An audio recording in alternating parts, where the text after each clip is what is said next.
Vincent Destouches, analyste à TVA Sport, pour parler de la grande fin de semaine, la Coupe du monde. Bonjour Vincent. Bonjour tout le monde. Alors samedi, demain, on commence à Miami, la France qui va affronter l'Angleterre pour la 3e place. Est-ce que les joueurs sont investis? Je m'excuse de ne pas le savoir. Est-ce qu'on veut cette 3e place ou on n'a pas envie de jouer ce match-là?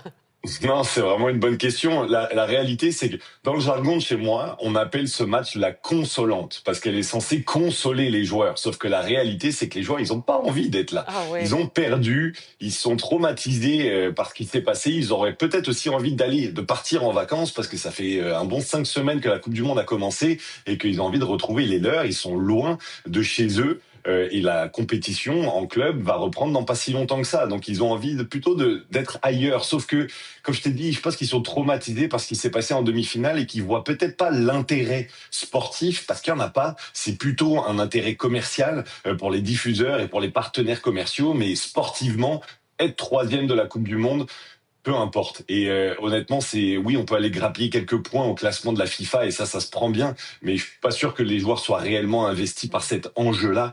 Mais vu la façon dont la France et l'Angleterre respectivement sont sortis de cette compétition par la petite porte avec des mauvaises prestations ou des mauvaises choses sur le terrain, ça offre quand même une opportunité à ces deux équipes et aux joueurs de quitter sur une meilleure note. Peut-être de communier aussi avec les fans, les partisans qui les ont suivis à travers tout le continent. Donc, il faut aussi le voir comme ça et j'espère qu'on aura un bon match. Mais je pense qu'une fois sur le terrain, ils vont se rendre compte qu'il y a quelque chose de cool à faire. OK. Et William Saliba, là, qui aurait joué toute la Coupe du monde avec une fracture au dos, on s'en doutait? On s'en doutait un peu, pas à ce point-là, parce qu'avec son club d'Arsenal, il joue dans un club de la capitale londonienne qui s'est rendu en finale de la Ligue des Champions en Europe, qui a gagné le championnat d'Angleterre.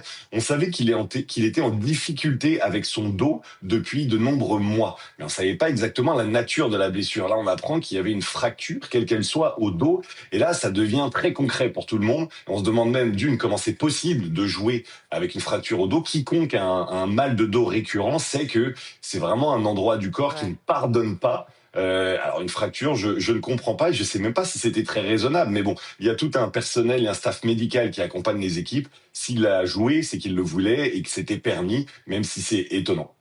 OK. Et Vincent, la course pour le soulier d'or, c'est pas gagné. Il y a 3-4 joueurs dans la course?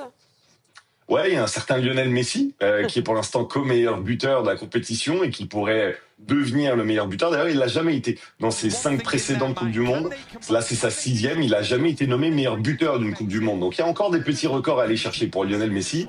Mais Kylian Mbappé, qui est co-meilleur buteur également avec 8 buts, a l'opportunité dans cette petite finale d'aller chercher quelques buts supplémentaires et de faire grandir sa propre légende. C'est pour ça que même si je m'attends à ce que dans le France-Angleterre, les sélectionneurs donnent un peu de temps de jeu à ceux qui n'en ont pas eu beaucoup jusqu'ici. Ce serait juste, ce serait sportif, mais je m'attends à ce que des grands joueurs comme Kylian Mbappé disent « Moi aussi, je veux jouer ». Même s'il faudrait répartir le temps de jeu. Ah, c'est bon, ça, c'est bon. Et on veut t'entendre, Vincent, sur le spectacle de la mi-temps. Ça pourrait durer jusqu'à 20-30 minutes. Il y a des partisans qui en reviennent juste pas parce que c'est quand même très, très long. Toi, qu'est-ce que tu en penses de tout ça? Je pense qu'il y a énormément de gens qui dénoncent une américanisation du sport, notamment avec l'introduction aussi des pauses fraîcheurs. Moi, honnêtement, je veux pas faire le snob. Ça m'est totalement égal. Tant mieux s'il y a un spectacle à la mi-temps, si les gens aiment ça, si les spectateurs dans le stade apprécient, si ça justifie en partie le coût mirobolant des billets, pourquoi pas? J'ai aucun problème. Par contre, c'est juste cette durée qui peut être problématique. Normalement, une mi-temps au soccer, c'est 15 minutes. Si le spectacle fait 20 minutes, pas de problème. C'est juste 5 minutes de plus, je pense que tout le monde peut s'en accommoder. Okay. Mais si on passe de 15 à 30 minutes, là, par contre, ça devient trop long. On dénature un peu ce qui fait le sel du sport, des règles. 15 minutes, on est encore dans le rythme. 30 minutes, est-ce que ça prend un nouvel petit échauffement? Est-ce que ça casse complètement le rythme? J'ai l'impression qu'on aura droit à 2 matchs complètement différents, agrémentés d'un spectacle au milieu. Donc ça, j'espère juste que le spectacle s'allonge pas trop, parce que pour les joueurs, ce sera beaucoup moins fun que pour les spectateurs. Mais ils sont tellement nombreux sur scène, on dirait qu'on peut pas y croire que ça va durer uniquement 15 minutes. Bon, Vincent, je te laisse quand même, parce que là, j'ai parlé du spectacle à mi-temps, mais pas de la Coupe du monde. Tu t'attends à quoi? Répète-nous ça.